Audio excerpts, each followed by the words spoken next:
Hello दोस्तों, मैं विकास अन्ना आप सभी का स्वागत करता हूं है एच ऑनलाइन क्लासेस पर। जैसा कि आप सभी जानते हैं कि पिछली क्लास में मैंने इंडियन आर्मी का जो आपका स्पेशल बैच चल रहा है उसमें मैंने आपको साधारण ब्याज जो है टॉपिक वो मैंने आपको करवाया है और एक क्लास में ही मैंने उसको ख़त्म किया है आपका, क्योंकि आपको पता है कि आपका जो एग्ज़ाम है इसमें बहुत ज़्यादा डीपली चीज़ें पूछी नहीं जाती है, वरना साधारण ब्याज में कम से कम 5 से 6 लेक्चर लगते हैं कम से कम पूरा अगर पढ़ते हैं उसको अच्छे से तो। बट आपको मैंने वो चीज़ें करवा दी है जो आपके एग्जाम में आएगी और आपके अगर वो टॉपिक अगर आप पढ़ लेते हो जो मैंने आपको बताया वो अगर आप पढ़ लेते हो तो आपके कहीं ना कहीं अगर क्वेश्चन आता है तो आप वहीं से क्वेश्चन कर दोगे। ठीक है, तो उसी में अपन को स्टार्ट करना है। जो वो पढ़ना है अपन को, जो पढ़ना है कंपाउंड इंटरेस्ट मीन्स जो चक्रवृद्धि ब्याज होता है, चक्रवृद्धि ब्याज ये अपन को पढ़ना है अब। और चक्रवृद्धि ब्याज भी जो है मैं आपको इसकी बेसिक चीज़ें सारी बता दूंगा और आपको ये बता दूंगा कि अगर आपके एग्जाम में क्वेश्चन आता है तो आप वहाँ से इन वो टॉपिक मतलब वो पॉइंट आपको बता दूंगा जहां पर आपके अगर एग्जाम में यहां से क्वेश्चन आता है तो आप वो कर पाएंगे। ठीक है, मतलब इससे बाहर आपका चक्रवर्ती ब्याज से क्वेश्चन नहीं जाएगा इंडियन आर्मी के लिए, इतना मैं आपको श्योर करता हूं कि अगर इतना आप पढ़ लेते हैं तो इंडियन आर्मी में अगर आप एग्जाम देने जाएंगे, इंडियन आर्मी की एग्जाम देने जाएंगे तो इससे बाहर नहीं आएगा। ठीक है, और आपको इतना ही पढ़ना है, इससे ज़्यादा आपको पढ़ना भी नहीं है, क्योंकि इससे ज़्यादा अगर आप पढ़ने जाओगे तो मेरे को लगता है कि अगर चक्रवर्ती ब्याज से अगर क्वेश्चन आता है तो शायद तक चक्रवर्ती ब्याज से बिल्कुल बेसिक क्वेश्चन आए या चक्रवर्ती ब्याज से क्वेश्चन आए ही ना आपका, क्योंकि साधारण ब्याज जो है वहीं से क्वेश्चन पूछ लिया जाता है। तो फिर इन दोनों टॉपिक को मिला के मीन्स जो साधारण ब्याज और चक्रवर्ती ब्याज जो होता है इन दोनों से मिलाकर आपके 1 से 2 क्वेश्चन पूछे जाने का चांस रहता है। तो मैक्सिमम आपका जो है ये रहता है कि साधारण ब्याज से वो क्वेश्चन पूछ सकता है, ना कि चक्रवर्ती ब्याज से। बट आपको पढ़ना है तो आप पढ़ ले, कभी क्वेश्चन आ भी जाए तो आप इसको अच्छे से कर पाए। ठीक है, तो आप समझने का ट्राई करें कि पहले चक्रवर्ती ब्याज होता क्या है। चक्रवर्ती ब्याज का जो मतलब होता है ये आपको समझना है पहले कि जो साधारण ब्याज जो अपन ने पढ़ा था, साधारण ब्याज उसमें जो था ब्याज, उस पर ब्याज नहीं लगता था। बट जो चक्रवर्ती ब्याज होता है इसमें ब्याज पर भी ब्याज लगता है। ठीक है, इसको आपको समझना है अच्छे से कि ब्याज पर भी ब्याज लगना क्या होता है। ठीक है, ब्याज पर ब्याज लगना ये क्या होता है, इसका क्या फंडा है, ये आपको समझना है कि ब्याज पर ब्याज कैसे लगता है। कि अगर मैं एक तरफ यहाँ साधारण ब्याज लेता हूँ और एक तरफ चक्रवर्ती ब्याज लेता हूँ तो आपको समझ में आएगी चीज़ें थोड़ी, कि अगर मैं 1000 रुपये ले रहा हूँ, 1000 रुपये ले रहा हूँ और 1000 रुपये पर 10% की दर से आपको एक बार बताना है क्या साधारण ब्याज और एक बार बताना है चक्रवर्ती ब्याज। तो दोनों अपन लेकर चलते हैं और इनमें डिफरेंस समझते हैं कि साधारण ब्याज और चक्रवर्ती ब्याज में डिफरेंस क्या है, आप समझने का ट्राई करें। यहां पर है ये, मान लो आपका साधारण ब्याज है और इधर मैं निकाल रहा हूं, इसका जो निकाल रहा हूं वो क्या निकाल रहा हूं, चक्रवृद्धि ब्याज। इस चक्रवृद्धि ब्याज में भी इसका अगर मीनिंग बताऊं मैं आपको चक्रवृद्धि का, तो चक्रवृद्धि का मीनिंग ये है कि ब्याज का रिपीटेशन कितने दिनों में हो रहा है। मतलब आप 1 साल में आप ब्याज लौटाते हैं, या आप 6 महीने में ब्याज लौटाते हैं, या आप 4 महीने में ब्याज लौटाते हैं, या आप 3 महीने में ब्याज लौटाते हैं। इसका मतलब ये है कि आपने अगर 100 रुपये उधार लिए हैं, किसी से अगर 100 रुपये उधार लिए हैं और 100 रुपये पर मान लो आप 10% ब्याज देते हो, मतलब 10 रुपये ब्याज देते हो, तो ये पर एनम या मतलब पर वर्ष देते हो। अगर हर वर्ष देते हो कि हर साल के बाद आपको 10 रुपये ब्याज देना है तो वो क्या होगा, 1 साल। ठीक है, 1 साल का वो चक्र बनेगा। मतलब चक्रवृद्धि में ये जो चक्र है, इस चक्र का मतलब ये है कि आप कितने महीने में जो है ब्याज लौटा रहे हो। कि आप अगर 12 महीने में ब्याज लौटा रहे हो तो 1 साल के बाद आपका मतलब वो सर्कल बनेगा कि 1 साल के बाद आपको ब्याज देना है, फिर 1 साल के बाद ब्याज देना है, फिर 1 साल के बाद ब्याज देना है। इस तरीके से आप पैसे ले सकते हो। एक कंडीशन ये हो सकती है कि आपको हर 6 महीने में क्या करना है, हर 6 महीने में सामने वालों को ब्याज देना है। कि आपने 100 रुपये लिए तो 6 महीने के बाद उसको 10 रुपये देने हैं, फिर 6 महीने के बाद उसको ब्याज देना है, फिर अगले 6 महीने के बाद उसको ब्याज देना है। तो यहाँ पर चक्र का मतलब ये है सिंपल कि आपने जो आपने अपना ब्याज देने का जो साइकिल रखा है वो कितने का रखा है। ठीक है, 6 महीने का है, 4 महीने का है, 12 महीने का है, उसका सिंपल ये मतलब है यहाँ पर चक्रवृद्धि में। ठीक है, तो चक्रवृद्धि में जो होता है, इस साइकिल को और अपन अच्छे से आगे समझेंगे कि इसमें जो ब्याज पर जो ब्याज है वो हर चक्र के बाद जो होता है ब्याज पर ब्याज जोड़ता है, वो अभी आपको समझ में आएगा। ठीक है, मैं आपको ये समझाता हूं कि चक्रवृद्धि में इस चक्र का मतलब क्या होता है। ठीक है, तो पहले अगर मैं बोल रहा हूं कि अगर 1000 रुपए पर 10% ब्याज लग रहा है तो 3 वर्ष का आपको क्या निकालना है, 3 वर्ष का आपको निकालना है चक्र साधारण ब्याज। पहले क्या निकालना है आपको, साधारण ब्याज। तो आप ऐसे निकाल सकते हो कि अगर 1000 रुपए हैं, आपके पास कितने रुपए हैं, 1000 रुपए, तो पहले साल का जो चक्र साधारण ब्याज होगा आपका वो क्या होगा, 10%। मतलब 1000 का कितना होगा, 10%। एक साल का अगर निकालोगे तो कितना होगा, 10%। तो यहाँ पर एक साल का ब्याज आएगा आपका, साधारण ब्याज जो आएगा वो कितना आएगा, 100 रुपए। ठीक है, क्योंकि 1000 का 10% कितना होता है आप निकाल सकते हो अच्छे से। 1000 का 10% आपका होगा 100 रुपए। ठीक है, तो आपने बोला कि 1000 का जो एक साल का साधारण ब्याज आया वो कितना आया, 100 रुपए। फिर आप जाएंगे कहाँ पर, दूसरे साल। ये था फर्स्ट ईयर का, ये था फर्स्ट ईयर का। फिर आप आएंगे सेकेंड ईयर में, आप आएंगे सेकेंड ईयर में, और सेकेंड ईयर का इसका अगर साधारण ब्याज निकालेगा तो आपको पता है कि सेकेंड ईयर का भी इसका साधारण ब्याज जो कितना आएगा कि 1000 का फिर से कितना निकलेगा, 10%। मतलब इस 1000 का कितना निकालना पड़ेगा आपको फिर सेकेंड ईयर के लिए, 10%। तो आप बता देंगे कि 1000 का 10% कितना होता है, 100 रुपया। मतलब सेकेंड ईयर के लिए भी साधारण ब्याज कितना होगा आपका, 100 रुपया ही होगा। फिर आप आएंगे कि थर्ड ईयर में अगर आप आएंगे तो थर्ड ईयर के लिए भी आपको जो साधारण ब्याज बताना है वो क्या बताएंगे आप कि इस 1000 का आप फिर से निकालेंगे क्या, 10%। मतलब आपको हर साल जो ब्याज लगना है, अगर ब्याज की दर 10% है तो साधारण ब्याज में हर साल ब्याज 10% लगना है। और हर साल जो 10% ब्याज लगना है वो क्या का लगना है, मूलधन का। कि ये जो मूलधन है इसका हर साल 10% आपका ब्याज लगेगा, सिंपल। तो यहाँ पर भी कितना आ जाएगा, 100 रुपए। मतलब यहाँ से आपको पता चलेगा, एक चीज आपको पता चलेगी, ये आपको लिख भी लेना है या फिर आप अगर समझ रहे हैं तो इसको समझ लेना है कि जो साधारण ब्याज होता है, साधारण ब्याज होता है उसमें हर साल जो ब्याज होता है वो समान होता है। ठीक है, साधारण ब्याज में हर साल ब्याज समान होता है, हर साल जो ब्याज होता है आपका समान होता है, अगर दर जो है आपकी वो क्या है, समान है। अगर दर समान है कि अगर एक साल में 3 साल में के लिए दर है आपकी 10%, तो आपका ब्याज भी क्या होगा, वो समान होगा। इतना आपको समझ में आया होगा। साधारण ब्याज में पढ़ा भी चुका हूं तो ये चीजें आपको समझ में आती होगी यहाँ तक कि अगर 3 साल का साधारण ब्याज निकालना है तो एक साल का 100 रुपए, 2 साल का 100 रुपए और तीसरे साल का भी 100 रुपए, तो 3 साल का कितना हो जाएगा, 300 रुपए। बट अपन आते हैं यहाँ पर कि चक्रवृद्धि ब्याज में आते हैं। तो चक्रवृद्धि ब्याज क्या होता है कि आपने क्या लिया है, 1000 रुपए किसी से उधार लिए। ठीक है, ये आप समझने का ट्राई करें, इससे इसको तुलना करके देखें कि ये इससे किस प्रकार अलग है। ठीक है, साधारण ब्याज से चक्रवृद्धि ब्याज किस प्रकार अलग है ये आपको समझना है कि 1000 रुपए आपने किसी से मान लो उधार लिए हैं और 10% ब्याज पर आपने क्या लिए हैं, 10% पर वर्ष। पर वर्ष का मतलब या प्रति वर्ष का मतलब यहाँ पर क्या होता है कि हर साल बाद आपको ब्याज लौटाना है। ठीक है, पर वर्ष का मतलब आपको लिखा हुआ रहता है, कहीं कहीं पर आपको ऐसा भी लिखा हुआ रहता है कि 6 माही होती है, ब्याज की दर जो होती है 6 माही होती है। आपको 8 माह का दे सकता है वो, आपको 6 माह का दे सकता है, आपको 4 माह का दे सकता है। तो इसका मतलब अपन अच्छे से समझेंगे अभी। तो यहाँ पर अगर आपको पर वर्ष दे रखा है, पर एनम दे रखा है, तो इसका मतलब ये है कि आपको हर 10 वर्ष मतलब 12 महीने के बाद क्या करना है, ब्याज को क्या करना है उसमें, मतलब जैसे मेरे से आपने 100 रुपए उधार लिए हैं या आप किसी बंदे से 100 रुपए उधार ले रहे हैं, तो उस पर अगर एक साल में 10 रुपए ब्याज लगना है तो हर साल के बाद आपको क्या करना है, ब्याज उसको जाकर लौटाना है। सिंपल। ठीक है, तो इसमें ये जो होता है पर वर्ष लिखा होता है, इसी को बोलते हैं साइकिल या इसी को बोलते हैं क्या, चक्र।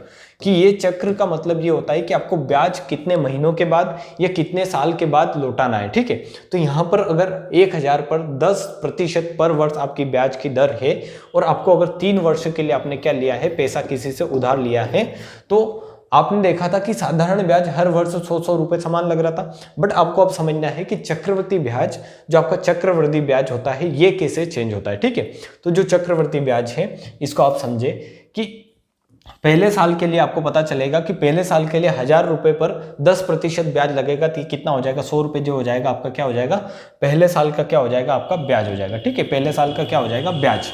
अब यहाँ पर जो होता है वो क्या होता है कि ये जो 100 रुपए आपका ब्याज आए हैं, ये जो 100 रुपए आपका ब्याज आया है, ये इस मूलधन में क्या हो जाता है, ऐड हो जाता है। और अगले साल के लिए मतलब पहले साल का ब्याज जो था आपका ये था 100 रुपए, तो आपका मिश्र धन आप बता देंगे, मिश्र धन पहले साल के बाद मिश्र धन कितना होगा, तो आप बता देंगे मिश्र धन होगा 1100 रुपए। ठीक है, मिश्र धन कितना होगा, 1100 रुपए। ये आपका हो जाएगा मिश्र धन। आप एक साल के बाद, मतलब मैंने आपसे अगर 100 रुपये 1000 रुपये उधार लिए हैं तो मैं आपको एक साल के बाद कितने रुपए लौटाऊंगा, 1100 रुपये। तो 1100 रुपये क्या है, एक साल के बाद मिश्र धन। 1100 रुपये यहाँ पर क्या है, एक साल के बाद मिश्र धन। तो यही जो मिश्र धन है 1100 रुपये, अब अगले साल जो 10% ब्याज लगना है आपका, वो किस पर लगेगा, इस 1100 रुपये पर, कि ये जो 1100 रुपये हैं ये अगले साल के लिए आपका क्या हो जाएगा, अगले साल के लिए आपका जब क्या हो जाएगा, ये मूलधन, इसी को बोलते हैं चक्रवृद्धि ब्याज। अगले साल के लिए आपका हो जाएगा मूलधन। और इसका मतलब आप समझे कि यहाँ पर जो आपका ब्याज जो था 100 रुपये जो ब्याज था, एक साल के बाद 100 रुपये जो ब्याज था, वो ब्याज पर भी क्या लगा है, अब आपका इस पर 10% क्या लगेगा, ब्याज लगेगा। मतलब 1100 रुपये पर अब जो आपका मूलधन हो जाएगा सेकेंड ईयर के लिए, जो आपका मूलधन हो जाएगा, मतलब एक साल के बाद तो आपका ब्याज लग गया 100 रुपये, अब सेकेंड ईयर के लिए आपका जो मूलधन हो जाएगा वो क्या हो जाएगा, तो आप बता देंगे, वो हो जाएगा 1100 रुपये। कि आपको क्या करना है, मूलधन में ब्याज जोड़कर जो सेकेंड ईयर के लिए जो मिश्र धन आया था, मतलब फर्स्ट ईयर का जो मिश्र धन था आपका, वही क्या हो जाएगा, सेकेंड ईयर के लिए आपका क्या हो जाएगा, मूलधन। मतलब अब जो 10% आपका ब्याज लगना है, अब जो 10% आपका जो ब्याज लगना है वो काई पर लगेगा, इन 1100 रुपये पर आपका 10% अब ब्याज लगेगा। तो 1100 का अगर 10% आप निकालोगे तो ये कितना होगा, ये होगा 110। ठीक है, 110। मतलब सेकेंड ईयर के बाद आपका जो ब्याज लगना है वो क्या लगना है, 110 रुपये, ना कि 100 रुपये। ठीक है, आपको यहाँ समझना है कि जब आपने साधारण ब्याज पढ़ा था, तो साधारण ब्याज में पहले साल भी अगर 100 रुपये लग रहे थे, दूसरे साल भी 100 रुपये लग रहे हैं, तीसरे साल भी 100 रुपये लग रहे हैं। बट चक्रवृद्धि ब्याज में पहले साल तो 100 रुपये लगेंगे, बेशक पहले साल 100 रुपये लगेंगे। तो आपको यहाँ से ये समझ में आएगा कि पहले साल यहाँ पर चक्रवृद्धि ब्याज में पहले साल जो ब्याज होता है वो, और साधारण ब्याज में पहले साल जो ब्याज होता है वो क्या रहता है, समान रहता है। इतना आपको समझ में आया होगा कि जो साधारण ब्याज में पहले साल अगर 10% की दर से 1000 रुपये पर 100 रुपये लग रहे थे, तो चक्रवृद्धि ब्याज में भी पहले साल जो ब्याज होता है वो 100 रुपये ही आएगा 10% की दर से। बट जो सेकेंड ईयर में जो इसमें जो कंडीशन लगेगी वो क्या होगा कि जो पहले साल के लिए जो आपका मिश्र धन आया था, आपने देखा मिश्र धन कितना हो गया था, 1100 हो गया था। मिश्र धन यहाँ से कितना हो गया था, आपने समझा होगा, ये हो गया था 1100 रुपये। ठीक है, तो ये जो 1100 रुपये आपका पहले साल का मिश्र धन हुआ था, यही सेकेंड ईयर के लिए क्या हो गया था, आपका क्या हो गया था, ये मूलधन बन गया था। मतलब अब जो है आपका मूलधन क्या हो गया है, वो चेंज हो गया है। मतलब जो मूलधन में जो आपका ब्याज है वो भी जुड़ गया है, और ये सेकेंड ईयर के लिए आपका क्या बन गया है, मूलधन। तो मतलब अब 1100 रुपये पर आपका कितना ब्याज लगेगा, 10%, क्योंकि ब्याज की दर क्या है, 10%। और हर वर्ष, मतलब हर वर्ष के बाद आपको क्या देना है, ब्याज देना है। मतलब आपको ये समझना है यहाँ से कि अब जो है सेकेंड ईयर के लिए आपका जो मूलधन है, सेकेंड ईयर के लिए मूलधन है, सेकेंड ईयर के लिए जो मूलधन है आपका वो क्या है, आपका 1100 रुपये है। तो इस पर 10% आपने निकाला, तो 110 जो है आपका सेकेंड ईयर का क्या है, सेकेंड ईयर का क्या है, आपका ब्याज है। ये आपको समझ में आया होगा कि सेकेंड ईयर का ब्याज कितना आया, 110 रुपया। तो सेकेंड ईयर का जो आपके सेकेंड ईयर के बाद, मतलब 2 साल के बाद आपका मिश्र धन क्या होगा, तो आप बता देंगे कि 2 साल के बाद मिश्र धन होगा 1210 रुपये। ठीक है, कितना हो जाएगा, 1210। 1100 में 110 जोड़ोगे तो कितना आ जाएगा, ये 1210 रुपये। ठीक है, तो अब यहाँ से आपको फिर से ये कंडीशन लगानी है कि ये जो सेकेंड ईयर का जो मिश्र धन है, सेकेंड ईयर का जो मिश्र धन है आपका अमाउंट है, मिश्र धन को बोलते हैं अमाउंट। या आप डायरेक्ट शॉर्टकट लिख लें कि जहां पर मैं ए लिख रहा हूं तो ए का मतलब क्या है, अमाउंट। ठीक है, ए का मतलब क्या है, अमाउंट या मिश्र धन। ठीक है, मिश्र धन, मिश्र धन का मतलब होता है अमाउंट, और अमाउंट को ही बोलते हैं इंग्लिश हिंदी में मिश्र धन। ठीक है, तो मिश्र धन का मतलब ये है कि मूलधन में आपने क्या जोड़ दिया, ब्याज। 1100 रुपये आपका सेकेंड ईयर के लिए क्या था, मूलधन था, उसमें आपने सेकेंड ईयर का ब्याज जोड़ दिया। अब आपका सेकेंड ईयर का जो मिश्र धन हो गया, कितना हो गया, 1210।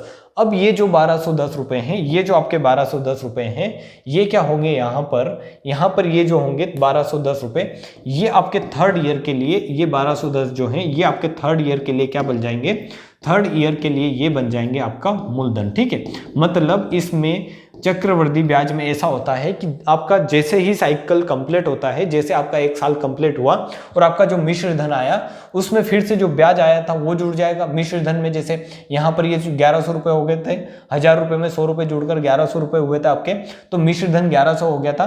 तो ये जो फर्स्ट ईयर का जो मिश्र धन है, यही सेकेंड ईयर का क्या बन गया था, आपका मूलधन बन गया था। उसी प्रकार यहाँ आपने 1100 पर 10% ब्याज लगाया, तो 110 रुपये आपका कितना आया, ब्याज आया।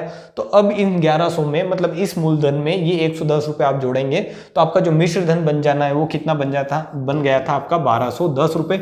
अब ये जो 1210 है ये क्या था आपने यहाँ से पता चला होगा, ये है सेकेंड ईयर का क्या था, ये मिश्र धन था, अमाउंट था। तो यही थर्ड ईयर के लिए क्या बन जाएगा, ये थर्ड ईयर के लिए क्या बन जाएगा, तो ये आपका बन जाएगा मूलधन। ठीक है, तो इस प्रकार आपको समझना है कि हर साल जो चक्रवर्ती ब्याज में मतलब चक्रवर्ती ब्याज जब निकालते हैं तो हर साल इसमें मूलधन में अमाउंट जो है आपका वो मतलब जो आपका जो इंटरेस्ट है मतलब जो ब्याज है वो क्या होता है, जुड़ता जाता है। ठीक है, तो इस प्रकार यहाँ से आपने 1210 जो है ये अमाउंट निकाला था, तो 1210 क्या हो गया था, थर्ड ईयर के लिए क्या हो गया था, ये मूलधन हो गया था। अब इस पर आपको 10% ब्याज लगाना है, मतलब थर्ड ईयर के लिए जो 10% लगेगा वो किस पर लगेगा, 1210 पर, ना कि 1000 पर। ठीक है, तो यहाँ इसका अगर 10% निकालोगे तो ये कितना आएगा, इसका 10% आएगा 1210 का 10% आप निकाल सकते हैं अच्छे से, कितना होगा ये 121। ठीक है, तो मतलब इसमें 121 आपको जोड़ देना है।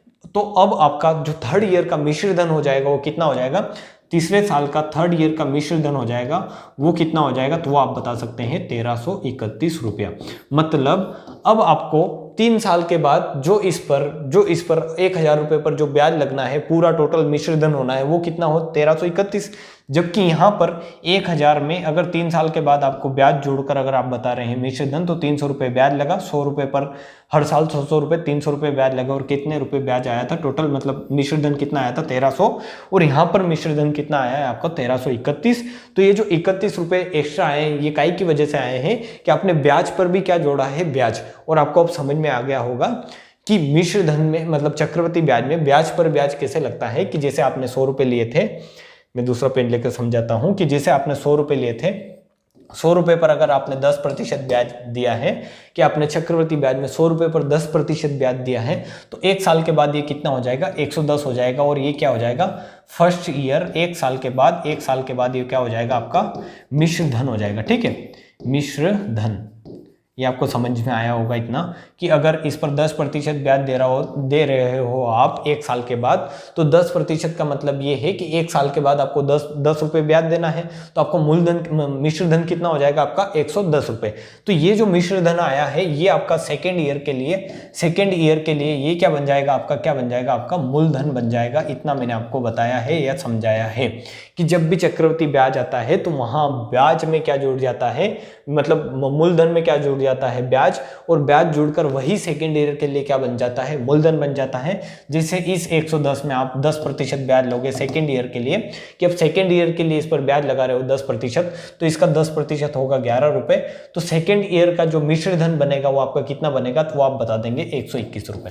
तो ये है सेकेंड साल का मतलब सेकेंड ईयर का क्या है, ये है आपका मिश्र धन। ठीक है, मिश्र धन क्या होता है ये आपको पता होगा, मूलधन प्लस ब्याज, मतलब मूलधन 100 रुपए था, सेकेंड ईयर का मूलधन 110 था, तो 110 में 11 रुपए आपने 10% जो ब्याज लगाया 11 रुपए आपने वो ब्याज जोड़ दिया, और ये 11 रुपए ब्याज जोड़कर अब जो सेकेंड ईयर के लिए जो मिश्र धन हो गया था वो कितना हो गया था, तो वो आप बता सकते हैं। यहाँ से सेकेंड ईयर के लिए मिश्र धन हो गया था कितना, मिश्र धन हो गया था 121 रुपया।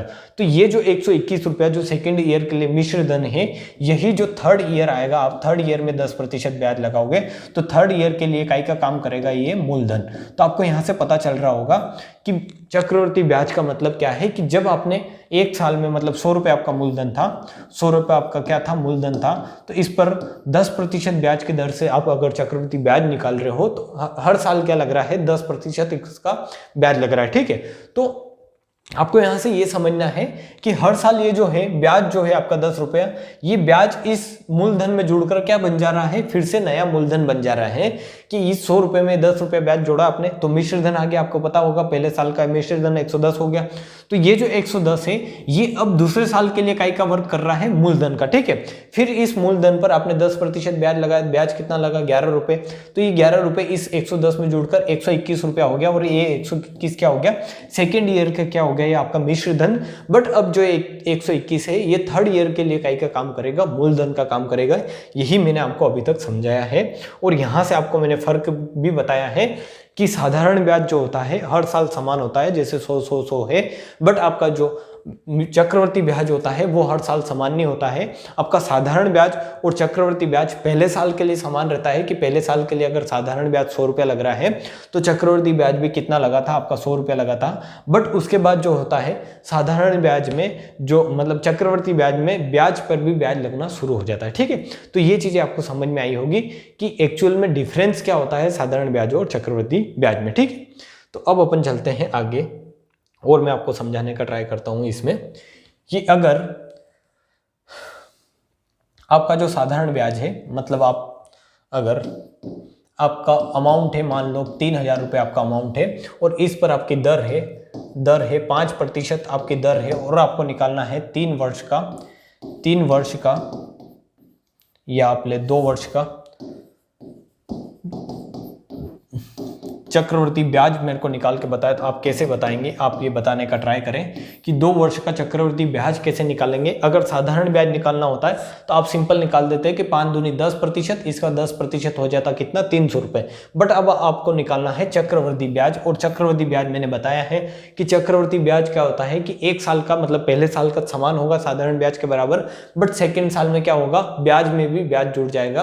तो इस क्वेश्चन को कैसे करते हैं, अगर आपके ऐसे ही क्वेश्चन आना है, अगर क्वेश्चन आता है चक्रवर्ती ब्याज से तो ऐसा ही क्वेश्चन आना है, या इस पर 1-2 पैटर्न और अपन देख लेंगे, उससे क्वेश्चन आना है वो अपन पढ़ लेते हैं, वो मैं आपको समझा देता हूं सारे पैटर्न। ठीक है, कि अगर आपको 2 वर्ष का चक्रवर्ती ब्याज पूछे तो आपको क्या करना है कि आपको पता है कि अगर आपने माना है कि 100 रुपये ब्याज, मैं डायरेक्टली बता रहा हूं कि अगर आपको 3000 रुपये क्या दे रखा है, 3000 रुपये आपको दे रखा है प्रिंसिपल। ठीक है, 3000 रुपये आपको क्या दे रखा है, प्रिंसिपल। तो पहले साल जो ब्याज लगना है आपका, पहले साल इस 3000 पर, ये ही इसी मेथड से ही करें। इसको मैं आपको बता रहा हूँ जो है आपका ये ट्री मेथड है या जो मैं मेथड बता रहा हूँ इस मेथड से आपको करना है। अगर आपको चक्रवर्ती ब्याज के क्वेश्चन करना है, इस प्रकार का कोई भी क्वेश्चन आना है आपके, तो आप इसी मेथड से करें जिस मेथड से मैं आपको बता रहा हूँ। ठीक है, ये मेथड बहुत ही इजी है, इस मेथड से आपके सारे क्वेश्चन बन जाने हैं और जहां तक मेरे को लगता है इससे अगर आप करेंगे तो ये आप जल्दी भी कर पाएंगे। ठीक है, तो आपको दे रखा है अमाउंट, मतलब आपको जो मूलधन दे रखा है, मूलधन क्या दे रखा है आपको, 3000 रुपये क्या दे रखा है, मूलधन। ठीक है, और 3000 रुपये पर दर है आपकी 5%, मतलब हर साल आपका कितना ब्याज लगना है, 5% ब्याज लगना है। तो आप ये बता देंगे कि पहले साल के अगर 3000 पर अगर 5% ब्याज लगेगा, 3000 का 5% कितना होगा, 3000 × 5/100, मतलब ये होगा 3×5 = 15, मतलब ये कितना हो जाएगा आपका 150। ठीक है, कितना होगा 150। आप ये 5% आसानी से निकाल सकते हैं जहां तक मेरे को उम्मीद है आपके। तो आपको ये पता चला कि जो ये आपका अमाउंट था, मतलब जो मूलधन था, प्रिंसिपल था 3000, इस पर पहले साल के लिए तो 5% अगर ब्याज लगाया आपका तो ये क्या हुआ, ये आया आपका 150 रुपया। ठीक है, तो यही होना है साधारण ब्याज भी। अगर इससे पूछा जाए आपसे कि पहले साल का साधारण ब्याज क्या होगा, तो पहले साल का साधारण ब्याज भी 150 ही होगा। इतना तो आपको पता है कि साधारण ब्याज भी क्या होगा, 150 ही होगा।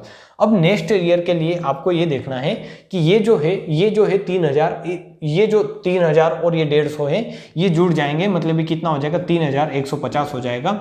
ये जो होगा आपका फर्स्ट ईयर का क्या हो जाएगा, आप बता सकते हैं यहाँ से, ये फर्स्ट ईयर का क्या हो जाएगा, मिश्र धन कितना हो जाएगा। आप इतना तो अभी सब तक समझ गए होंगे कि मिश्र धन क्या होता है, मूलधन प्लस ब्याज। मूलधन 3000 था तो इसमें ब्याज जुड़ा 150, और इस 150 पर आपको यहाँ से पता चलेगा कि इस 150 पर भी अब क्या लगना है, ब्याज लगना है, कि इसका आपको क्या निकालना है, 5% निकालना है 3150 का, क्योंकि ये जो मिश्र धन है फर्स्ट ईयर का, यही सेकेंड ईयर के लिए आपका क्या बन जाएगा, ये क्या बन जाएगा आपका सेकेंड ईयर के लिए, ये बन जाएगा आपका मूलधन। तो अब सेकेंड ईयर के लिए जब आप 5% लगाएंगे तो वो कहीं पर लगाएंगे, 3150 पर। बट इस तरीके से ना करते हुए आप, मैं जो बता रहा हूं इस तरीके से करें कि आप डायरेक्टली क्या करें कि आपको पता है कि पहले साल के लिए आपने ब्याज लगा दिया कितना, 5%।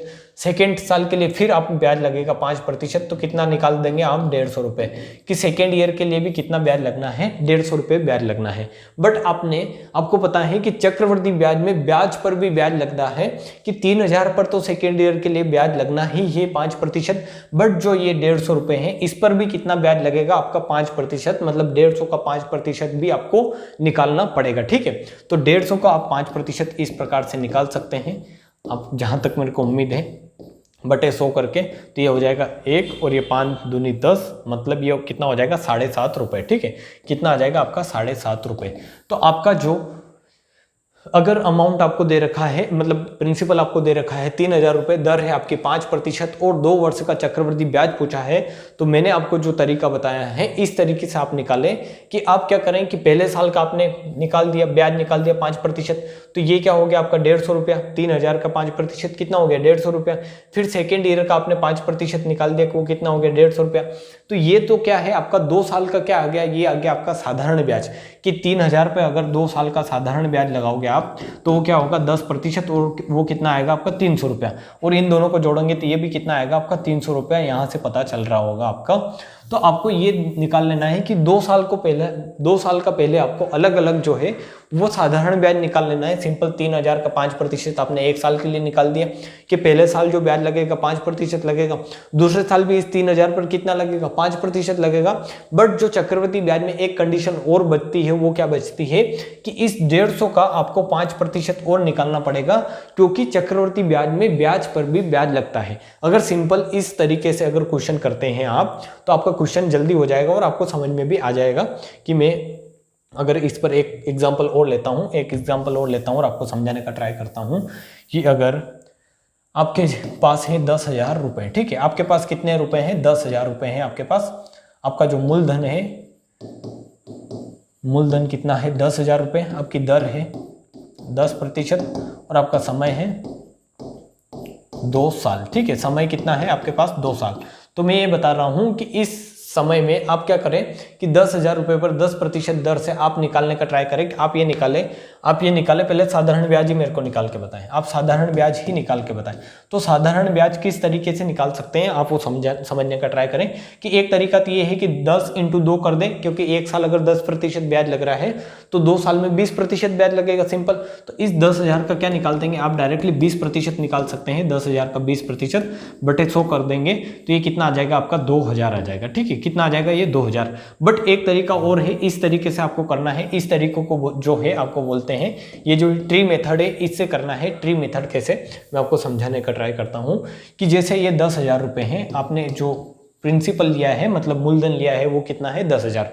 तो पहले साल इस पर कितना लगेगा तो आप बता देंगे फर्स्ट जो आपका ईयर है, फर्स्ट ईयर में इस पर कितना लगेगा 10%, क्योंकि आपको जो दिया हुआ होगा, आपको क्वेश्चन में दिया हुआ होगा कि कितने साल के लिए निकालना है और दर कितनी, मतलब कितने साल में आपको ब्याज देना है। कि ये जो दर है ये प्रति वर्ष लग रही है या 6 माह में लग रही है या आपकी 3 माह में लग रही है, उसके अकॉर्डिंग आपको क्वेश्चन करना है। अपन वो क्वेश्चन भी लेंगे जिसमें दर जो है वो 6 माह में लगेगी, 3 माह में लगेगी, आपकी 4 माह में लगेगी। वो क्वेश्चन भी मैं आपको करके बताऊंगा ताकि आपको जो होंगे कॉन्सेप्ट अच्छे से क्लियर होंगे। और ठीक है, तो अभी आपको दे रखा है ये जो दर है ये प्रति वर्ष है, ठीक है, प्रति वर्ष है, मतलब हर साल आपको क्या देना है, ब्याज देना है। हर साल आपका जो ब्याज का जो साइकिल होगा वो पूरा होगा कि आपको 1 साल ब्याज दे देना है, फिर उसमें ब्याज पर ब्याज जुड़ जाएगा आपका, फिर उस पर ब्याज देना है, ठीक है। इस तरीके से आपको मैंने समझाया है कि साइकिल का मतलब क्या होता है, प्रति वर्ष का मतलब क्या होता है कि आपने जिससे भी पैसा लिया है, उधार लिया है,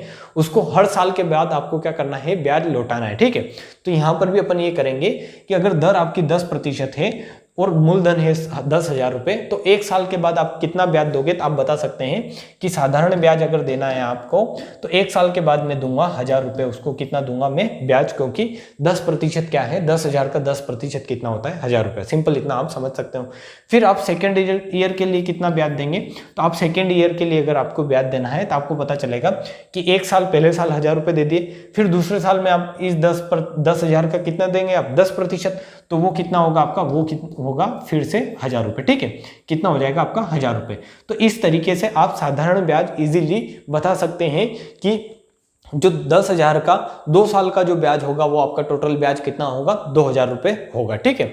बट आपको अगर यहीं पर अगर आपको बताना है कि इसका जो है या मैं इसको ऐसा ही रखता हूं, इसका आपको बताना है कि चक्रवृद्धि ब्याज क्या होगा, यही क्वेश्चन है आपका, और इसका 2 साल का आपको बताना है कि चक्रवृद्धि ब्याज क्या होगा। तो आपको पता है कि चक्रवृद्धि ब्याज में ब्याज पर भी ब्याज लगता है, मतलब ये जो 10,000 है इस पर 1 साल में 1,000 रुपए ब्याज लगा है, तो अगले साल के लिए जो आपका मिश्र धन होगा, मतलब 1 साल के बाद जो मिश्र धन होगा वो कितना हो जाएगा आपका 11,000। आपको पता है मैंने बताया है पिछले 10 मिनट में मैंने आपको यही समझाया है कि जो चक्रवृद्धि ब्याज होता है उसमें ब्याज पर भी ब्याज लगता है। मतलब आपने यहाँ पर अगर 1 साल के बाद 1000 रुपये ब्याज दिया है तो इस ब्याज पर भी अब क्या लगना है, ब्याज लगना है कि आपको इस 11,000 पर क्या करना है, अब ब्याज लगेगा, ना कि 10,000 पर। सेकेंड ईयर के लिए जो आपका मिश्र धन था वो मूलधन बन जाएगा। ये जो मिश्र धन है आपका ये क्या बन जाएगा, मूलधन। और इस 11,000 पर अब क्या लगेगा, आपका ब्याज लगेगा कि 11,000 का कितना लगेगा, आपका 10%, जो कितना होगा 1100 रुपये। ठीक है, तो अब जो आपका ब्याज आएगा वो कितना आएगा, यहाँ पर इस कंडीशन में आपका ब्याज आएगा कितना आएगा, आपका 2100 रुपये। ठीक है, क्योंकि 1000 रुपये तो पहले साल के ये और अगले साल के जो 1100 रुपये आए ये दोनों जोड़कर कितना हो जाएगा, आपका 2100 रुपये जो हो जाएगा। इस तरीके से आप बता सकते हैं कि 2100 रुपये जो हो जाएगा इस क्वेश्चन का जो हो जाएगा वो 2 साल का चक्रवृद्धि ब्याज हो जाएगा। ठीक है, बट इस तरीके से आपको नहीं करना है। आपको ये क्वेश्चन कैसे करना है कि आप इसी तरीके से इसको करें कि आपको पता है यहाँ से कि पहले साल का साधारण ब्याज है 1000 रुपये, दूसरे साल का साधारण ब्याज है 1000 रुपये। अब आपको करना ये है कि ये जो 1000 रुपये हैं इस 10,000 पर आपने सेकेंड ईयर के लिए 10% ब्याज तो लगा दिया 1000 रुपये, बट ये जो ब्याज आया था इस पर भी आपको क्या करना था, 10% ब्याज लेना है। क्योंकि जो चक्रवृद्धि ब्याज होता है उसमें क्या लगता है, ब्याज पर भी ब्याज लगता है। बट इस तरीके से अगर आप चक्रवृद्धि ब्याज निकालेंगे तो आपको क्या करना है कि पहले साल का 10% आपने निकाल दिया, आपने देखा 1000 रुपये आया। सेकेंड साल का आपने 10% निकाल दिया, आपने देखा 1000 रुपये आया। बट आपने एक चीज यहाँ पर मिस कर दी, वो क्या कर दी कि आपने इस ब्याज पर जो है वो ब्याज नहीं लिया। ये जो 10,000 रुपये बचे हैं आपने इस पर ब्याज नहीं लिया कि आपने इस 10,000 पर तो 2 साल के लिए ब्याज ले लिया, 1000 2000। बट ये जो सेकेंड ईयर का जो ब्याज बचा था चक्रवृद्धि ब्याज में, इस ब्याज पर भी ब्याज लगना है। तो इस 1000 पर ब्याज लगाएंगे आप, इस 1000 पर 10% ब्याज लगाएंगे तो वो कितना होगा, आपका 100 रुपये। और इन सबको अगर अब जोड़ेंगे आप, इन सबको अब जोड़ेंगे तो ये आपका आ जाएगा, ब्याज आ जाएगा कितना आ जाएगा, 2100 रुपये। तो यहां से आपको समझ में आया होगा कि डायरेक्ट इस मेथड से आप चक्रवृद्धि ब्याज कैसे निकालोगे विदाउट फॉर्मूला। ठीक है, बिल्कुल कोई फॉर्मूला यूज नहीं करके आप चक्रवृद्धि ब्याज कैसे निकालोगे कि हर साल का पहले क्या निकाल लो, साधारण ब्याज निकाल लो, और जो ब्याज बचा है उस ब्याज पर भी क्या लगा दो, आप ब्याज लगा दो कि यहाँ पर ये जो फर्स्ट ईयर जो ब्याज आया था 10,000 रुपये, इस पर भी नेक्स्ट ईयर के लिए 100 रुपये ब्याज लगना था। तो उस पर मतलब 10% ब्याज लगना था, तो 10% ब्याज लगा दिया और वो कितना आया आपका 100 रुपये। ठीक है, तो ये आपको यहाँ से समझ में आया होगा कि अगर इस तरीके का क्वेश्चन आया है तो उसको कैसे करेंगे कि जल्दी अपन जो है दोनों साल का जो है वो निकाल देंगे, साधारण ब्याज निकाल देंगे। दोनों साल का साधारण ब्याज 1000 रुपये आया और साधारण ब्याज अगर आया है 1000 रुपया, तो इस 1000 पर जो फर्स्ट ईयर का जो साधारण ब्याज आया था 1000 रुपये, इस पर भी नेक्स्ट ईयर जो क्या लगना है, 10% ब्याज लगना है। क्योंकि चक्रवृद्धि ब्याज में ब्याज पर भी ब्याज लगता है, तो आपने इस पर भी 10% ब्याज लगाया और जो 100 रुपये आया आपका, और जो टोटल आपका जो ब्याज हो गया वो क्या हो गया, 2100 रुपये आपका हो गया टोटल ब्याज। तो यहाँ से अगर आपको मिश्र धन निकालना हो, यहाँ से अगर आपको मिश्र धन निकालना हो कि चक्रवृद्धि ब्याज में अगर आपसे ये पूछ लिया जाए कि ये क्वेश्चन ही है कि 10,000 रुपये है आपका मूलधन, दर है 10%, समय है 2 साल, और आप बताओ कि मिश्र धन क्या होगा, तो मिश्र धन आप निकाल सकते हैं कि 10,000 प्लस क्या हो जाएगा, मूलधन प्लस क्या हो जाएगा, आपका मिश्र ब्याज हो जाएगा। ठीक है, मूलधन प्लस ब्याज कितना होता है आपका, मिश्र धन होता है, तो ये हो जाएगा 12,000 कितना हो जाएगा 100। ये चीज आपको समझ में आई होगी। मैंने जो आपको ये मेथड बताया है कि आपको साधारण ब्याज निकालना है और ब्याज पर भी ब्याज लगाना है। इस पर और नेक्स्ट क्वेश्चन लेते हैं अपन और समझते हैं इसको कि कैसे करोगे आप क्योंकि मेरे को लगता है जहाँ तक कि एक एग्जाम्पल से आपको समझ में आने वाली है नहीं चीज़ें, कि अगर मैं ले रहा हूँ कि 3,000 रुपये मैंने लिए हैं, 3,000 रुपये मैंने क्या लिया है, मैंने लिया है मूलधन लिया है 3,000 रुपये। ठीक है, मूलधन जो लिया है वो क्या लिया है 3,000 रुपये, और इस पर 10% की दर से 3 साल का आपको निकालना है, 3 साल का आपको निकालना है चक्रवृद्धि ब्याज। ये जो है आपको निकालना है 3 साल का चक्रवृद्धि ब्याज निकालना है। डायरेक्ट आपको मैं उस मेथड पर लेकर आया हूं कि डायरेक्ट आप क्वेश्चन कैसे करें, वरना इसके बहुत सारे बेसिक्स हैं वो भी बताने पड़ते हैं, क्योंकि ये चक्रवृद्धि ब्याज भी 5 से 6 क्लास में कम से कम पूरा होता है। बट आपको जो है इस तरीके का क्वेश्चन आएगा और इस तरीके का क्वेश्चन कैसे करना है वो मेरे को समझाना है।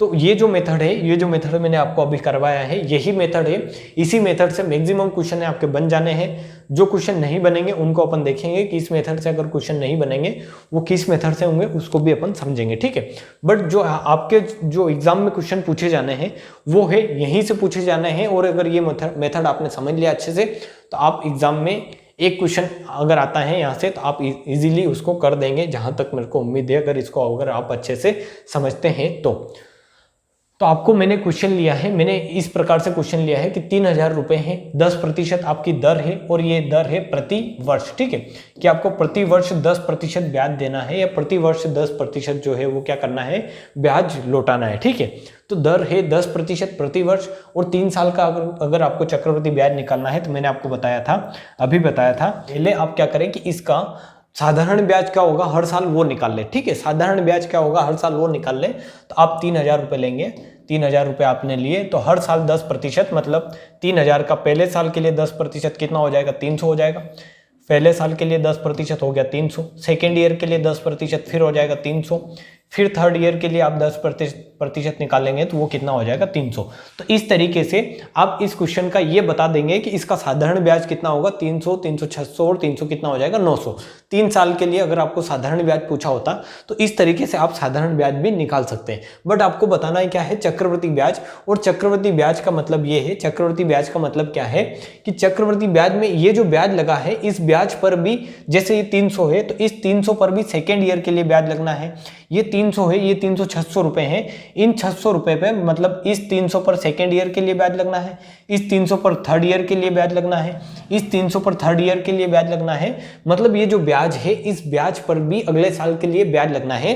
कि जैसे आपने 300 रुपये, एक साल के बाद आपने 300 रुपये ब्याज ले लिया तो अब आपका अमाउंट कितना हो जाएगा, 3,300 हो जाएगा। पूरा अमाउंट क्या हो गया, 3,300। और मैंने बताया है जो आपका मिश्र धन हो जाता है वही अगले साल के लिए मूलधन बन जाता है। तो अब आपको जो ब्याज लेना है पूरा 3,300 पर लेना है। बट आपने 3,000 पर तो निकाल दिया कि 300 आएगा, इस सेकेंड ईयर के लिए 300 आएगा, बट ये 300 बच गया है, मतलब ये जो 300 है ये बच गया है। तो इस पर आप 10% ब्याज निकाल देंगे। 10% ब्याज कैसे निकालेंगे, 300 का 10% निकालेंगे, कितना आ जाएगा आपका, 30 रुपये आ जाएगा।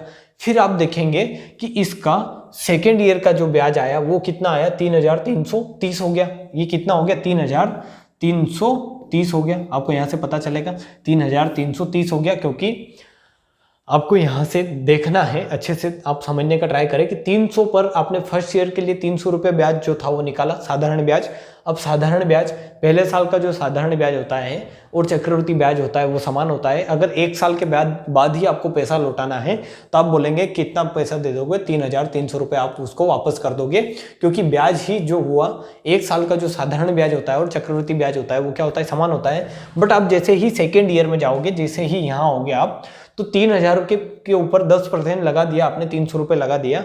बट ये जो 300 है इस पर भी 10% लगेगा। ठीक है, ये जो 300 है इस पर भी 10% लगेगा। मतलब आपको ये समझना है कि जो सेकेंड ईयर में जब आएंगे आप, तो ये जो 300 है इस पर भी 10% ब्याज लगेगा, और वो कितना लगेगा, 30 रुपया। 10% कितना हो जाएगा, 30 रुपया।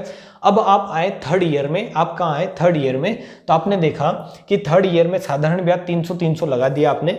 बट ये जो ब्याज है, ये जो 300 रुपये ब्याज है इस पर भी थर्ड ईयर में ब्याज लगेगा, और ये जो 300 रुपये ब्याज है इस पर भी थर्ड ईयर में ब्याज लगेगा, और ये जो 30 रुपये बचे थे इस पर भी थर्ड ईयर में ब्याज लगेगा।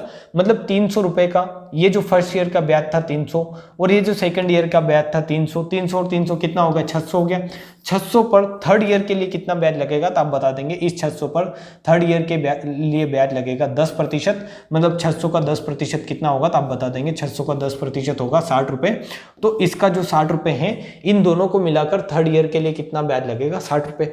अब ये जो है 30 रुपया जो आपने सेकेंड ईयर के लिए इस पर ब्याज लगाया था, मतलब ये जो फर्स्ट ईयर का जो ब्याज था इस ब्याज पर ब्याज लगा था सेकेंड ईयर के लिए 30 रुपया, इस सेकेंड ईयर के ब्याज पर भी क्या लगेगा, ब्याज लगेगा। मतलब इन सारों का ब्याज पर आपको ब्याज लगा देना है, जहां तक आपको एंड तक नहीं पहुंच जाते आप, कि आपने 300 पर पहले साल के लिए लगा दिया, इस 300 पर आपने यहाँ पर दूसरे साल के लिए लगा दिया, मतलब तीसरे साल के लिए, इस 300 पर भी तीसरे साल के लिए लगा दिया आपने। फिर ये जो 30 बचा है इस पर भी तीसरे साल के लिए ब्याज लगाएंगे, तो इसका 10% कितना हो जाएगा, 3 रुपये। तो सिंपल आपको यहाँ से ये मिलेगा, आपको ये मिलेगा कि इसका जो चक्रवर्ती ब्याज आ जाएगा, चक्रवर्ती ब्याज पूरा कितना आ जाएगा, चक्रवर्ती ब्याज पूरा कितना आ जाएगा, 300 300 900 प्लस ये 300 और 60 और 30 कितना हो जाएगा, 90 प्लस ये आ जाएगा 3, मतलब 993 रुपये जो हो जाएगा आपका, क्या हो जाएगा, चक्रवृद्धि ब्याज। और कैसे आया आपने समझा होगा, इसको समझने का ट्राई किया होगा कि आप पहले साल के लिए अगर निकालना है तो पहले साल के लिए आपको साधारण ब्याज निकाल दें, सेकेंड ईयर के लिए साधारण ब्याज निकाल दे, थर्ड ईयर के लिए साधारण ब्याज निकाल दे, और जो साधारण ब्याज निकाला है आपने उस ब्याज पर भी क्या कर दें आप हर साल के लिए, मतलब इस 300 पर फर्स्ट ईयर के लिए लगा दिया आपने ब्याज, इस 300 पर आपने सेकेंड ईयर के लिए ब्याज लगा दिया, यहाँ पर जो लगाया था सेकेंड ईयर के लिए, इस 300 पर सेकेंड ईयर के लिए ब्याज लगा दिया, मतलब थर्ड ईयर के लिए जो ब्याज लगा था 300 पर वो लगा दिया आपने, मतलब आपको ब्याज पर भी ब्याज लगा देना है, ठीक है। तो आप इस तरीके से ब्याज पर ब्याज लगाएंगे तो आपकी जो राशि होगी टोटल वो क्या हो जाएगी 993 रुपए। अब यहाँ से आपको ये माइंड में रखना है, यहाँ से आपको एक चीज और समझनी है, वो क्या समझनी है कि इनमें जो डिफरेंस आएगा वो क्या है, आपको ये पता चलेगा कि ये जो होता है ये क्या होता है आपका साधारण ब्याज होता है, ये क्या होता है आपका साधारण ब्याज, ये क्या होता है आपका साधारण ब्याज, और ये जो होता है ये जो होता है पूरा, ये जो पूरा होता है आपका, ये जो पूरा सर्कल में जो कर रहा हूं ये क्या होता है, मतलब मैं इस डिफरेंट कलर से करता हूं इसको,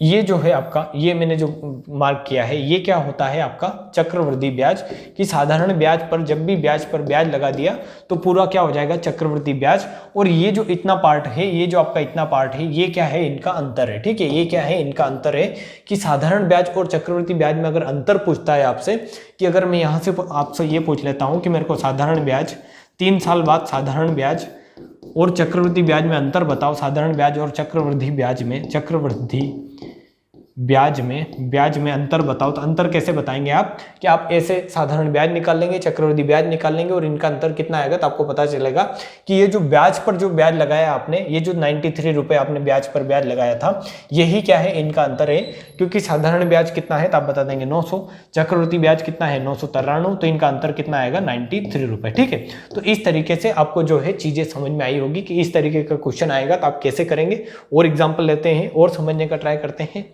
अच्छे से। कि अगर आपके सामने क्वेश्चन है, मान लो आपका जो प्रिंसिपल है वो 10,000 रुपये है, प्रिंसिपल है 10,000 रुपये आपके, और आपका जो चक्रवृद्धि ब्याज जो आपको निकालना है, चक्रवृद्धि ब्याज निकालना है आपको, वो निकालना है आपको 2 साल का ही निकालना है, तो आप किस प्रकार निकालेंगे, अगर ब्याज की दर है आपकी 20%, 20% क्या है आपकी ब्याज की दर, तो इसका एक तरीका और है वो मैं आपको समझा देता हूं, बता देता हूं, अगर आपको समझ में आता है तो अच्छी बात है, वरना इस तरीके से आप कर सकते हैं। एक तरीका तो क्या था, मैंने बताया था कि प्रिंसिपल अगर 10,000 है तो इसका पहले साल के लिए साधारण ब्याज निकाल लो, तो 20% कितना होगा, 10,000 का 20% कितना होगा, तो आप बता देंगे 2,000 रुपये। फिर सेकेंड ईयर के लिए 20% निकाल ले तो वो कितना होगा 2,000 रुपये, मतलब 2 साल का आपने साधारण ब्याज निकाल दिया 2,000 रुपये। अब आपको पता है कि ये जो ब्याज आया है इस ब्याज पर भी क्या लगना है, सेकेंड ईयर के लिए क्या लगना है, इस ब्याज पर भी ब्याज लगना है, तो 2,000 का 20% आप निकाल देंगे, जो कितना होगा आपका 400 रुपये, ठीक है। 2,000 का 20% आप निकाल सकते हैं, 2,000 इंटू 20/100, तो 2 0 कट जाएगी और ये कितना होगा 400 रुपये। तो आप यहाँ से इसका चक्रवृद्धि ब्याज कितना बता देंगे, 2 और 2 4,000, और 4,000 कितना हो जाएगा 400, 4,000 कितना हो जाएगा आपका 400। इस तरीके से आप चक्रवृद्धि ब्याज बता सकते हैं इस मेथड से। किस मेथड से, इस मेथड से कि आप जो अपना प्रिंसिपल है उस पर पहले साल के लिए, फर्स्ट ईयर के लिए मतलब साधारण ब्याज निकाल दे, सेकेंड ईयर के लिए भी साधारण ब्याज अलग अलग निकाल दे, और जो आपने साधारण ब्याज निकाला है उस पर अगले साल के लिए क्या ले ले, आप ब्याज ले ले। जैसे ये जो 2,000 रुपये हैं इस पर अगले साल के लिए आपने ब्याज ले लिया, और फिर यहाँ पर तो आपके साल ही खत्म हो गए, मतलब सेकेंड ईयर के बाद आपको ब्याज देना ही नहीं है, सेकेंड ईयर के बाद मतलब आपको ब्याज निकालना ही नहीं है, इसलिए इस पर अगले साल के लिए ब्याज नहीं निकालेंगे। मान लो इसमें अगर आपसे पूछा जाता, अगर आपसे यहाँ पूछा जाता कि 2 साल की जगह आपको 3 साल का पूछा जाता, 3 साल का ब्याज निकालने का पूछा जाता, तो आप क्या करते कि थर्ड ईयर का क्या निकाल देते, साधारण ब्याज निकाल देते, जो कितना आता 2,000 आता।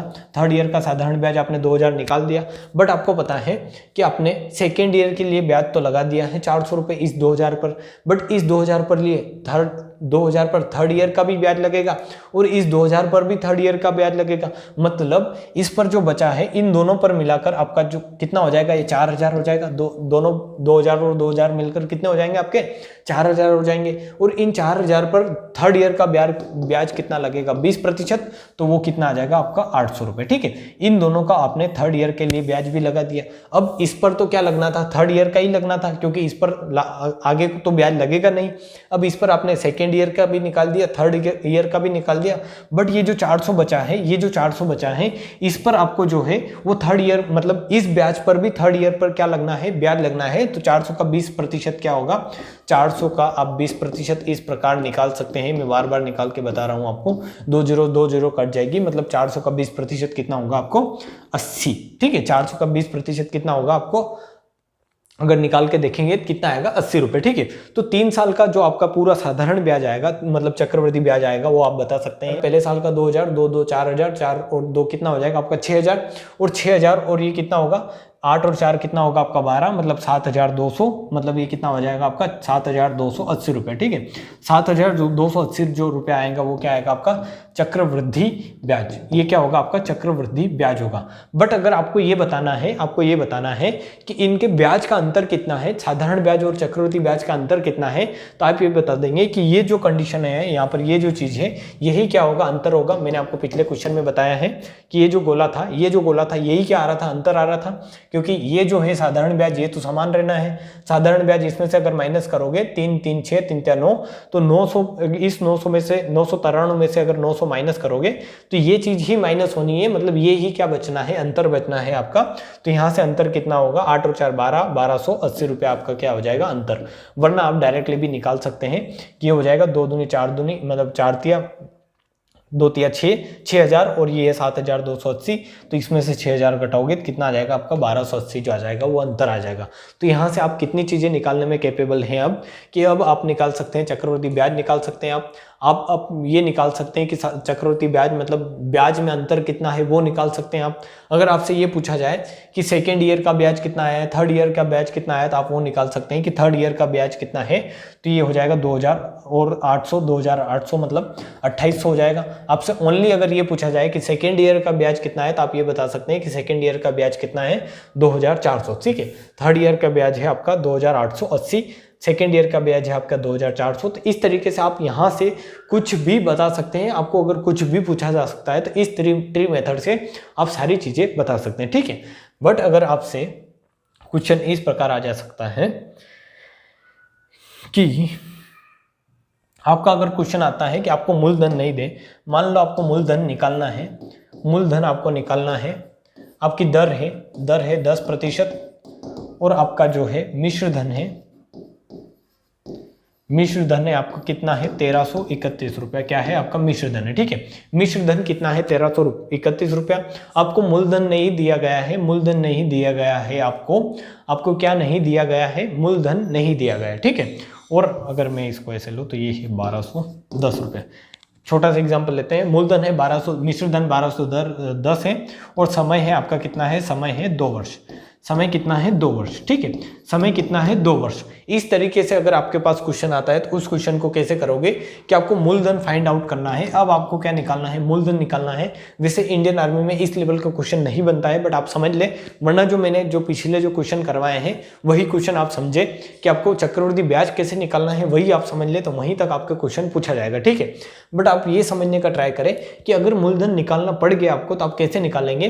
तो आपको पता है कि दर है 10%, यहाँ पर दर अगर आप देखेंगे तो वो होती है 10/100, और इसी को बोलते हैं 1/10। मतलब हर साल 10 पर 1 रुपये ब्याज लगना है। कि इसको अगर रेशियो मेथड से अगर मैं आपको बताऊं, तो हर साल 10 रुपये पर 1 रुपये ब्याज लगना है। मतलब प्रिंसिपल से अमाउंट का रेशियो क्या होना है कि 10 से हर साल 10% का मतलब मैंने बताया है 1/10 होता है, तो 10 रुपये पर हर साल 1 रुपये ब्याज लगेगा। मतलब आपका 1 साल के बाद आप समझने का ट्राई करें कि 10 रुपये पर 1 रुपये हर साल ब्याज लग रहा है, तो 1 साल के बाद 10 रुपये कितने रुपए हो जाएंगे, 11 रुपये।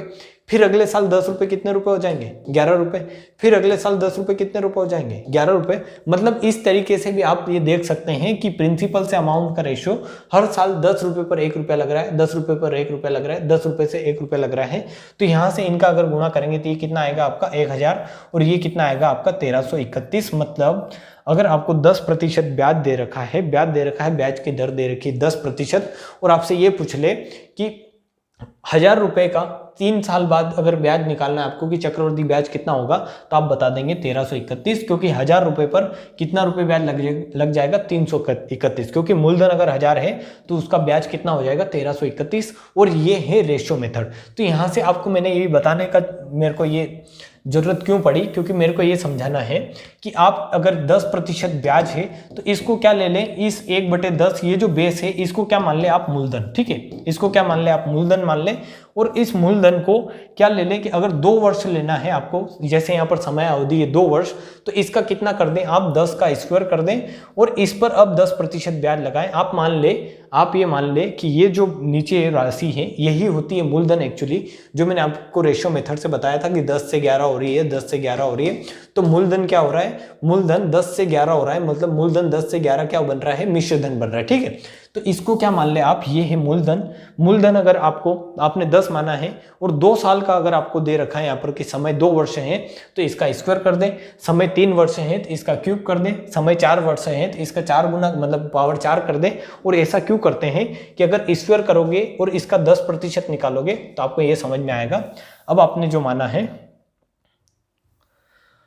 यहां से आपको समझना है कि अगर इस तरीके से क्वेश्चन आता है, सबसे पहले तो ये करना है आपको, अगर ब्याज की दर जैसे 10% दे रखी है तो इसको रेशियो में कन्वर्ट करना है, इसको अनुपात में मतलब आपको भिन्न में कन्वर्ट करना है। तो भिन्न में कैसे आएगा, 10% होगा आपका 1/10, और ये जो भिन्न वाली हर वाली जो चीज है इसी को मान लेना है क्या, मूलधन। इसको क्या मान लेना है आपको, मूलधन। और मूलधन आपको मानना है इस तरीके से कि 10 अगर आपने मूलधन माना है तो समय अगर 2 वर्ष है तो 10 का स्क्वायर कर दो, ठीक है। मूलधन कितना मान लो आप, 100 रुपए मान लो। तो 1 साल के बाद आपका ब्याज कितना लगेगा, तो आपको बताएं यहां से आप कैसे निकालेंगे। यहां से अगर आपको निकालना है, यहां से अगर आपको ये निकालना है कि ब्याज कितना होगा, मतलब यहां से आपको चक्रवृद्धि ब्याज निकालना है 100 रुपए पर 2 साल का, तो आप कैसे निकालेंगे 10% की दर से, कि पहले साल के लिए 10 रुपया लगेगा, सेकेंड ईयर के लिए 10 रुपया जो ब्याज लगेगा वो साधारण ब्याज लगेगा, ठीक है। 1 साल के लिए 10%, सेकेंड ईयर के लिए 10%, और इस 10 पर भी 10% लगेगा तो वो कितना हो जाएगा 1 रुपया, ठीक है। मतलब आपका जो चक्रवृद्धि ब्याज आएगा वो कितना आएगा 21 रुपए, और आपका जो मिश्र धन हो जाएगा वो कितना हो जाएगा, तो वो आप बता देंगे। ब्याज जो है 21, मूलधन है 100, तो जो आपका मिश्र धन हो जाएगा वो कितना हो जाएगा 121 रुपए, ठीक है। 121 क्या हो जाएगा मिश्र धन। बट आपको क्वेश्चन में मिश्र धन कितना दे रखा है, तो आप देखेंगे तो क्वेश्चन में मिश्र धन दे रखा है 1210 रुपया। तो इस 121 यूनिट को, क्योंकि ये आपने माना है कि ये जो 10 है ये आपने माना है कि माना मूलधन क्या है 10 रुपया, और इसका स्क्वायर कर दिया ऐसे 100 करके आपने निकाला है, तो आपका चक्रवर्ती मिश्र धन जो आया है वो क्या आया है 121। बट जो क्वेश्चन में दे रखा है मिश्र धन वो कितना दे रखा है 1210। तो इस 121 को 1210 के बराबर रख दे, तो यहां से 1 यूनिट की वैल्यू जाएगी वो क्या आ जाएगी आपकी 10 रुपया। तो आप इस 100 में 10 का गुणा कर दे, आपने मूलधन जो माना था वो 100 माना था, तो 100 यूनिट की वैल्यू कितनी हो जाएगी आपकी 1000 रुपया। तो आपका जो मूलधन आ जाएगा वो कितना आ जाएगा 1000 रुपया, ठीक है। तो इस तरीके से इस मेथड से आप क्या कर सकते हैं, मूलधन भी निकाल सकते हैं। दर अगर आपको पता है तो आप कुछ भी कर सकते हैं। अगर आपको चक्रवर्ती ब्याज से रिलेटेड क्वेश्चन आता है और उसमें अगर दर दे रखी है तो उस क्वेश्चन में आप कुछ भी निकाल सकते हैं, ठीक है। आप इनका अंतर निकाल सकते हैं कि ब्याज में अंतर कितना है। जैसे आपको अगर चक्रवर्ती ब्याज और साधारण ब्याज का अंतर पूछता है तो वो है 1 यूनिट, और 1 यूनिट अंतर है तो 1 यूनिट की वैल्यू कितनी है 10, तो 10 रुपए क्या आ जाएगा, इनका अंतर आ जाएगा, ठीक है। तो इस प्रकार से आप जो अगर आपको ये पता है कि दर कितनी है तो इन क्वेश्चन में चक्रवर्ती ब्याज के क्वेश्चन में आप कुछ भी बता सकते हैं अच्छे से। और आपको रेशियो मेथड से अगर करना है तो उस मेथड से आपको इस तरीके से करना है कि जो भी आपको दर दे रखी है उसको प्रतिशत में आप मतलब रेशियो में कन्वर्ट करें। और रेशियो में जो हर आता है इसको ही क्या मान ले, मूलधन। अगर 2 वर्ष का दे रखा है तो स्क्वायर कर दें, 3 वर्ष का दे रखा है तो क्यूब कर दें, 4 वर्ष का दे रखा होता तो 10 की पावर 4 कर देते और उसको क्या मान लेते मूलधन। और उस डाटा पर आप जैसे 100 रुपए आपका मूलधन आ गया था, इस पर आप पूरा चक्रवर्ती ब्याज निकाल लें, मिश्र धन निकाल लें। अगर मिश्र धन दे रखा है तो मिश्र धन से आप रिलेट कर दें।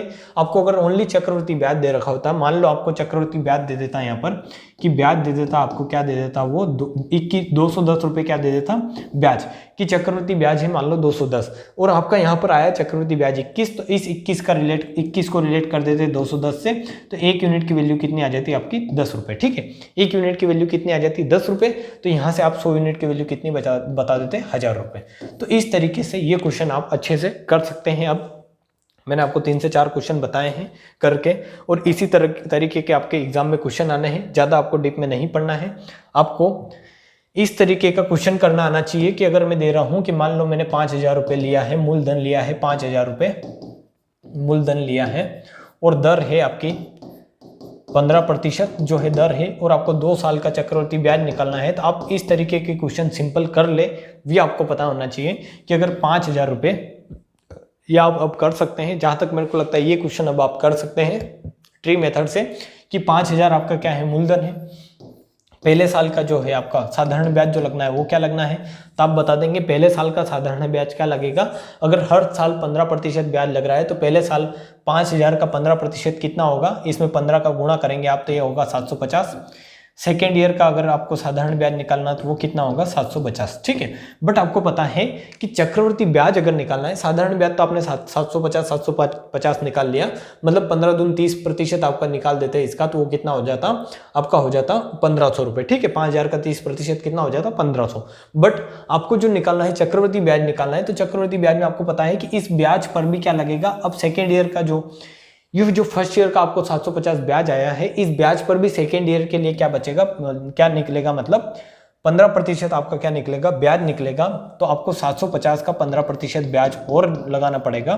तो ये आप इसको इस तरीके से बता सकते हैं कि यहाँ से 1 0 से 1 0 कटेगी, 5 या 15, 5 दूनी 10, और ये कितना होगा आपका 75 × 3 कितना होता है 5 या 15, और 7 दूनी 14, 7 या 21, और 1 22, मतलब 225/2, मतलब ये कितना हो जाएगा 225/2, मतलब 114 जो होगा आपका 112.5। ठीक है, ये कितना हो जाएगा 112.5। 112.5 जो होगा ये होगा आपका पूरा इसका, मतलब थर्ड ब्याज पर भी कितना लगेगा, ये 750 का कितना हो जाएगा, ये 15%। ठीक है, 750 का 15% कितना होगा 112.5। और टोटल अगर आपको ब्याज बताना है तो आप इनको जोड़ लें कि ये 1500 हो गया, ये हो गया 1500 प्लस ये 112.5, और ये जो होगा आपका क्या हो जाएगा पूरा 2 ईयर का क्या हो जाएगा 5,000 रुपए का चक्रवृद्धि ब्याज हो जाएगा। ठीक है, तो मैंने आपको आज जो बताया है इस पर क्वेश्चन में और होगा तो कल आप क्वेश्चन करवा दूंगा, 7 से 8 क्वेश्चन कर लेंगे ताकि आपको जो है चीजें डायरेक्ट क्लियर हो जाए अच्छे से।